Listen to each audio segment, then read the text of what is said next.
ബിന്ദുവിൻ്റെ വീട്ടിൽ നിന്ന് നമുക്കൊപ്പം ഇപ്പോൾ ഡാനി പോൾ കൂടി ചേരുകയാണ്. ഡാനി, ഒരു നാടിൻ്റെ ഒന്നാകെ എന്ന് പറയുന്നതിനപ്പുറം കേരളത്തിലെ ഒന്നാകെ നോവായി മാറുകയാണ് ഇപ്പോൾ ബിന്ദു. ആ വീടിൻ്റെ അത്താണിയാണ് പെട്ടെന്നൊരു നിമിഷം പൊടുന്നനെ ഇല്ലാതായത്. ആ കുടുംബത്തിനോ നാട്ടുകാർക്കോ ബിന്ദുവിനെ അറിയാവുന്ന ആർക്കോ താങ്ങാൻ കഴിയുന്നതല്ല ആ വേദന, വേർപാട്. അല്പസമയത്തിനകം മൃതദേഹം വീട്ടിലേക്ക് എത്തിക്കുമെന്നതാണ് മനസ്സിലാക്കുന്നത്. അവിടെ നിന്നുള്ള വിവരങ്ങൾ.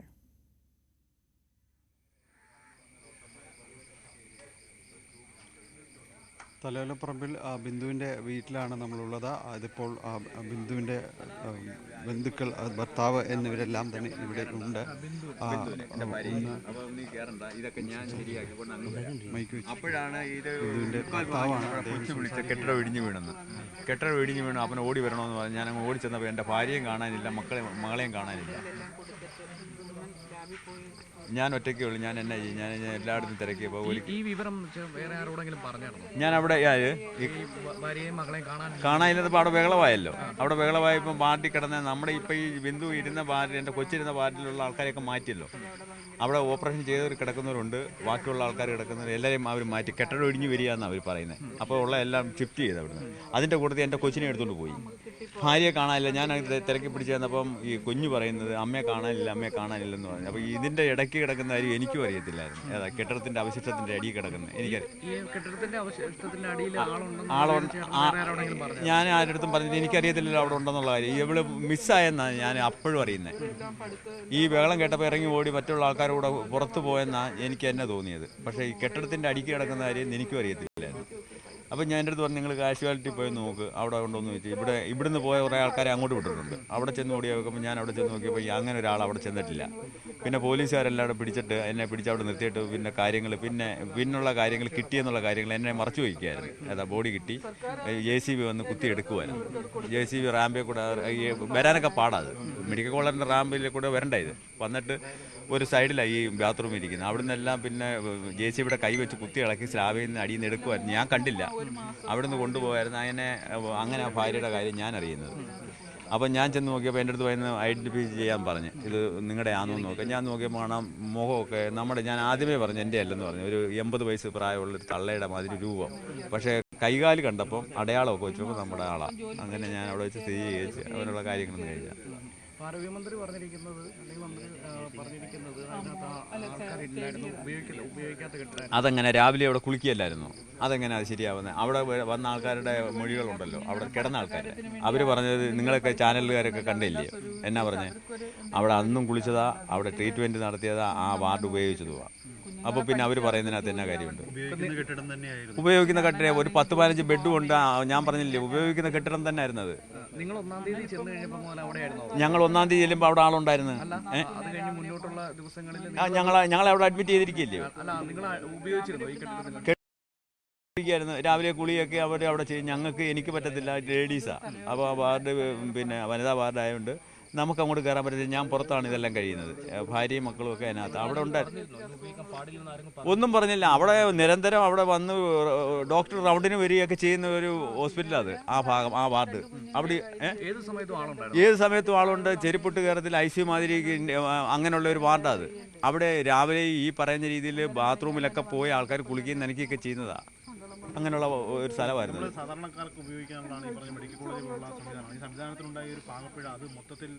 അല്ല, ഇവരിത് പറഞ്ഞത് അവിടെ അങ്ങനെ ഉപയോഗിച്ചില്ല, വേസ്റ്റ് ഇടുന്നതാണ് ഈ ബാത്റൂം. അത് ശരിയല്ലല്ലോ, നിങ്ങൾക്കറിയാവുന്നല്ലോ. നിങ്ങൾ ആ റിപ്പോർട്ടൊക്കെ പിടിച്ചില്ലയോ? അവിടെ ഉള്ള ആൾക്കാരുടെ, വാർഡിൽ കിടന്ന ആൾക്കാരുടെ റിപ്പോർട്ട് നിങ്ങൾ പിടിച്ചില്ലയോ?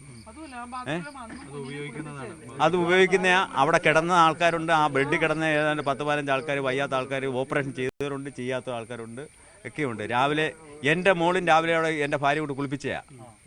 എൻ്റെ മോളെ അവിടെ തന്നെ ആ ബാത്റൂമിൽ തന്നെ എൻ്റെ ഭാര്യയെ കൊണ്ട് കുളിപ്പിച്ച്. ഞാൻ ചെല്ലുമ്പോൾ ഞാൻ പുറത്താണ് കിടക്കുന്നത്. എന്നെ വിളിക്കുകയായിരുന്നു. ഞാൻ ചെല്ലുമ്പം ഇവർ കുളിച്ചൊക്കെ റെഡിയാക്കി മോളെ കുളിപ്പിച്ചിട്ട് ഇവളും കുളിച്ചിരിക്കുക. എൻ്റെ ഭാര്യ അന്നൊന്നും മരിച്ചിട്ടില്ല. ഇത് 11-10 എനിക്കറിയത്തില്ല സമയം. ആ സമയത്തങ്ങളിലേ ഇത് ഇടിയുന്നത്.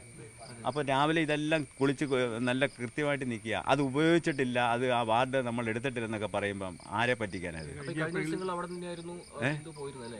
എവിടെ? ബിന്ദു മാത്രമല്ല, ആ വാർഡിൽ കിടക്കുന്നതിന് മൊത്തം ആ ബാത്റൂമാണ് ഉപയോഗിക്കുന്നത്. 10-15 പേര് കിടക്കുന്ന ബെഡുള്ളത് ഒരു വാർഡിൽ ഉപയോഗിക്കുന്ന ബാത്റൂം അവർക്കുള്ളതാണ്. ഇത് കഴിഞ്ഞിട്ട് എപ്പോഴെങ്കിലും മന്ത്രി ആരെങ്കിലും ഒക്കെ ഒന്നും സംസാരിച്ചില്ല. ഞങ്ങളുടെ അടുത്ത് മന്ത്രി തലത്തിലോ അവിടുത്തെ ഉദ്യോഗസ്ഥ തലത്തിലോ ഒന്നും ഞങ്ങളുടെ അടുത്ത് എൻ്റെ അടുത്തൊന്നും ഇല്ലില്ല. അവിടെ MLA വന്ന്, അത് അവിടെയും വന്ന് ആശ വൈക്കം, പിന്നെ പോയിട്ട് ചാണ്ടിയുമ്മന വന്നേ. ആദ്യം ചാണ്ടിയുമ്മൻ വന്ന്, പിന്നെ വാസവ സാറൊക്കെ വന്ന്. ഞാനത് അന്നേരം എനിക്ക് ടെൻഷൻ, ഒറ്റയ്ക്ക് എനിക്ക് അതിനോട് പോകാൻ പറ്റത്തില്ല. പിന്നെ തിരുവനന്തപുരം രാധാകൃഷ്ണൻ ഉണ്ടായ സാറുണ്ടായിരുന്നു. പിന്നെ നമ്മൾ ഒന്നുമില്ല. അങ്ങനെയുള്ളവർ നമുക്ക് അങ്ങനെ ഒരു ആശ്വാസ വാക്ക് ഇവരെ ഇന്ന് ഉണ്ടായിട്ട് തന്നിട്ടില്ല. ഒന്നും പറ്റത്തില്ല. ഞാൻ സർക്കാരിൻ്റെ ഭാഗത്ത് എന്താണെന്ന് വെച്ചാൽ അവർ ചെയ്യട്ടെ. ഞാൻ അതിനെ ബലം പിടിക്കാനൊന്നും ഞാൻ പോകുന്നില്ല. ഇപ്പോൾ കണ്ടില്ലേ, നിങ്ങൾ കണ്ടല്ലോ ഈ വീടിൻ്റെ പരിസരവും കാര്യങ്ങളും കണ്ടോ. പിള്ളേരുടെ കാര്യം, 2 പിള്ളേരുടെ കാര്യം അധോഗതിയായി. എനിക്കതേ പറയാനുള്ളൂ. എനിക്ക് വല്ലപ്പോഴും ഒക്കെ ഉള്ള പരിപാടി. ഞാൻ പറഞ്ഞില്ലേ, അവളുടെ ഒരു ജീവിതത്തിൽ അവളാണ് ഈ തള്ളി നീക്കിയത്. ഞാൻ അതിൻ്റെ ഭാഗം മാത്രമേ ഉള്ളൂ. എൻ്റെ ഭാര്യയാണ് ഇത് തള്ളി നീക്കി പിള്ളേരെ ഈ പരുവത്തിലാക്കി. നേഴ്സിംഗ് പഠിപ്പിക്കാൻ ഒറ്റ കാരണം എൻ്റെ ഭാര്യയാണ്, ബിന്ദുവാണ്. ഇല്ലാത്ത പൈസ മുടക്കി ഇതൊക്കെ ഒപ്പിച്ചതും എൻ്റെ ഭാര്യ തന്നെ. ഈ ലോണിനൊക്കെ പോയി കഷ്ടപ്പെടുകയും മഴയും പോയി ഒക്കെ ചെയ്യുന്നത് എൻ്റെ ഭാര്യ തന്നെ. എല്ലാം അവള് തന്നെ. ഞാനൊരാൾ മാത്രമേ ഉള്ളൂ അവിടെ. അത് അവരിന്നലെ വന്നവർ പറഞ്ഞ് മകളുടെ ചികിത്സ നമ്മുടെ ഇഷ്ടപ്രകാരം മെഡിക്കൽ കോളേജുകാർ നടത്താമെന്നാണ് പറഞ്ഞത്, ഓപ്പറേഷൻ. ബാക്കിയുള്ള കാര്യങ്ങൾ അവർ കൂടി ആലോചിച്ച് ചെയ്യാമെന്നാണ് ഇവിടെ അവർ പാർട്ടി എന്ന് പറഞ്ഞത് വന്നായിരുന്നു അവർ. എന്തായാലും ചികിത്സാ കാര്യങ്ങൾ അവർ മെഡിക്കൽ കോളേജുമായിട്ട് എത്രയും പെട്ടെന്ന് നടത്താം. അത് എൻ്റെ സൗകര്യത്തിന്, നമ്മുടെ സൗകര്യത്തിന് നടത്താമെന്ന് അവർ പറഞ്ഞു. എപ്പോൾ വേണമെങ്കിലും നടത്താം. കടങ്ങൾ ഞാൻ പറഞ്ഞില്ലേ, നിലവിൽ 50 ഉണ്ട്. അത് പല വഴിക്ക് 50. അത് 50 എന്ന് പറയുന്ന കൊച്ചിനെയും ചെറുക്കനെയും പഠിപ്പിച്ചല്ലോ. ഇത് ബാങ്കിൽ വായ്പ 5 ലക്ഷമാണ്. ബാക്കിയുള്ള കാര്യങ്ങൾ അങ്ങോട്ട് എല്ലാ സ്വർണ്ണമൊക്കെ അതിന് എനിക്ക് കൃത്യമായിട്ട് രേഖ പറയാറില്ല. ഇതെല്ലാം പ്രമാണമൊക്കെ ഇരിപ്പുണ്ട്.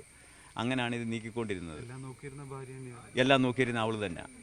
എല്ലാം നോക്കിയത്, ഈ വീട് നോക്കിയത് അവൾ തന്നെ. അമ്മയൊക്കെ ഉണ്ടല്ലോ, ഞങ്ങൾ പ്രായം അമ്മ ഇരിക്കുക. അതിനെല്ലാം ഞങ്ങൾ തരണം ചെയ്ത ബിന്ദു തന്നെ.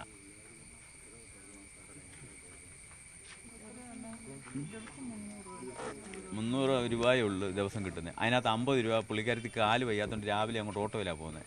പിന്നെ പോയിട്ട് 250 രൂപയാണ് അതിന് വരുമാനം കിട്ടുന്നത്. ഈ 250 രൂപത്താണ് ഇതെല്ലാം ഒപ്പിക്കുന്നത്. എനിക്ക് ഇടയ്ക്ക് വാസവും വരും, എൻ്റെ അമ്മയ്ക്ക് വരും ഒക്കെ ഇതിനകത്ത്. നിങ്ങൾ കണ്ടില്ലേ ആ വീട് കണ്ടോ കിടക്കുന്നത്? പഞ്ചായത്തിൽ നിന്ന് കിട്ടിയെന്നൊരു 2.5 സെൻറ്റ് ബസ്സുള്ളത്. തീർച്ചയായും അവരുടെ അങ്ങനെയുള്ള ആൾക്കാരെ കയറ്റി കിടത്തരുതെന്നാണ് ഞാൻ ഇപ്പോഴും പറയുന്നത്. നാളെ മറ്റുള്ള ആൾക്കാർക്ക് ഇത് ഉണ്ടാവരുത്. ഇപ്പോൾ ഞാൻ കരയുന്നതുകൊണ്ട് തന്നെ വേറൊരു അച്ഛൻ്റെ ഇരുന്ന് കരയത്തില്ലയോ, അല്ലെങ്കിൽ ഒരു അമ്മ ഇരുന്ന് കരയത്തില്ല അല്ലയോ? നമ്മൾ അങ്ങനെ മനുഷ്യ സ്നേഹികളാണെന്ന് അങ്ങനെ തന്നെയൊക്കെ ചിന്തിക്കത്തുള്ളൂ. നാളെ ആർക്കൊന്നും ഉണ്ടാവരുത്. ഞാൻ അവിടെ വെച്ച് മെഡിക്കൽ കോളേജ് വെച്ച് റിപ്പോർട്ട് ചാനലിൻ്റെ അടുത്ത് ഞാൻ പറഞ്ഞത് തന്നെ, നാളെ ഇങ്ങനെ ആർക്കും ഉണ്ടാവരുത്. ഞങ്ങളുടെ കാര്യം പോട്ട്, ഇത് പറ്റിപ്പോയി. ഇനിയിപ്പോൾ എന്നാ ചെയ്യും? ഇനി വല്ലവരെയും നമ്മൾ കുറ്റം പറഞ്ഞ മന്ത്രിയോ അല്ലെങ്കിൽ ആശുപത്രിക്കാരെ കുറ്റം പറഞ്ഞിട്ട് കാര്യമില്ല. അനാസ്ഥയൊക്കെ ഉണ്ടായിട്ടുണ്ട്. അത് കൃത്യമായിട്ട് അവിടെ ഒരു വണ്ടി വരാനുള്ള സൗകര്യമില്ലായിരുന്നു. അത് ശരിയാണ്. അവിടെ വരുന്ന JCB വരണത് സ്ലാബ് മാറ്റണമെങ്കിൽ അവിടെ അങ്ങനെ റാമ്പിലിരിക്കുക. നിങ്ങൾക്കറിയാമല്ലോ, അതിൻ്റെ റാമ്പിലായിരിക്കുന്നത്. അപ്പോൾ അവിടെ കയറാൻ പാടാണ്. പിന്നെ ആരാണ്ട് പറഞ്ഞ അനുസരിച്ച് അതിൻ്റെ അടിക്ക് ആളുണ്ടെന്ന് പറഞ്ഞപ്പോഴാണ് പിന്നെ JCB വന്ന ആളൊക്കെ വന്ന് കുത്തി നോക്കിയിട്ട് അങ്ങനെ എടുത്തത്. എനിക്കറിയത്തില്ലായിരുന്നു അപ്പോഴും ഇതിൻ്റെ അടിയിൽ ആളുണ്ടെന്നുള്ള കാര്യം. ഞാൻ വിചാരിച്ച് ഇത് ഇറങ്ങി ഓടി ഈ വാർഡിൽ കിടന്ന ആൾക്കാർ ഓടിയ കൂടത്ത് എൻ്റെ ഭാര്യ ഓടിയെന്നാണ് ഞാൻ വിചാരിച്ചത്. മിസ്സായെന്നും പറഞ്ഞിരിക്കുകയായിരുന്നു. ഞാൻ പരക്കം വാങ്ങി കിടക്കി. എനിക്കറിയത്തില്ലായിരുന്നു ഇവിടെ ഈ സ്ലാബിൻ്റെ അടി വളരെ ജീവശവമായിട്ട് എന്ത് വേദന സഹിച്ചാണ് അവിടെ കിടക്കുന്നത്. നാളെ ഇങ്ങനെ ആർക്കും ഉണ്ടാവരുത്. അതിന് നിങ്ങളുടെ ഭാഗത്ത് നിന്ന് ഞങ്ങൾക്കൊരു സപ്പോർട്ട് ഉണ്ടായിരിക്കണം.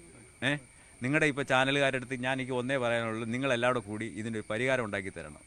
അത് ഗവൺമെൻറ്റുമായിട്ടാണെങ്കിൽ അങ്ങനെ, അല്ലെങ്കിൽ ഏത് ഞങ്ങളുടെ കാര്യങ്ങളൊക്കെ അറിയാമല്ലോ. ഇപ്പോൾ ഇതാ ആര്യ, ബിന്ദുവിൻ്റെ ഭർത്താവ് വിശ്രുതനാണ് ഇപ്പോൾ ഇത്രയും നേരം നമ്മളോട് സംസാരിച്ചുകൊണ്ടിരുന്നത്. അദ്ദേഹം പറയുന്ന വാക്കുകളിൽ വളരെ വ്യക്തമാണ് അവിടെ ഉണ്ടായിരുന്ന അനാസ്ഥ. അത് പൂർണ്ണമായും തന്നെ വ്യക്തമാണ്. രക്ഷാപ്രവർത്തനത്തിൽ വന്ന ഗുരുതരമായ പാളിച്ച അത്തരം അനാസ്ഥകൾ തന്നെയാണ് അവിടെ ഉണ്ടായിരുന്നത്. അത് തന്നെയാണ് ഈ രീതിയിലേക്ക് തൻ്റെ ഭാര്യയുടെ ജീവനെടുക്കുന്ന രീതിയിലേക്കെല്ലാം തന്നെ കാര്യങ്ങൾ പോയത്. കൃത്യമായ രീതിയിലുള്ള ഒരു ഇടപെടൽ അവിടെ ഉണ്ടായില്ല. തൻ്റെ കുടുംബത്തിൻ്റെ തന്നെ ഒരു അത്താണിയായിരുന്നു തന്നെ നഷ്ടമാകുന്നത്. കാരണം പല അസുഖങ്ങളുമെല്ലാം തന്നെ അദ്ദേഹത്തിനുണ്ട്. അതുകൊണ്ട് തന്നെ ബിന്ദു തന്നെയായിരുന്നു ഈ കുടുംബത്തിലെ കാര്യങ്ങളുമെല്ലാം തന്നെ നിയന്ത്രിക്കുകയും ചെയ്തിരുന്ന. 2 മക്കളുടെ പഠനം നടത്തിയ വഴിയിൽ തന്നെ വലിയ രീതിയിലുള്ള ബാധ്യതകളുണ്ട്.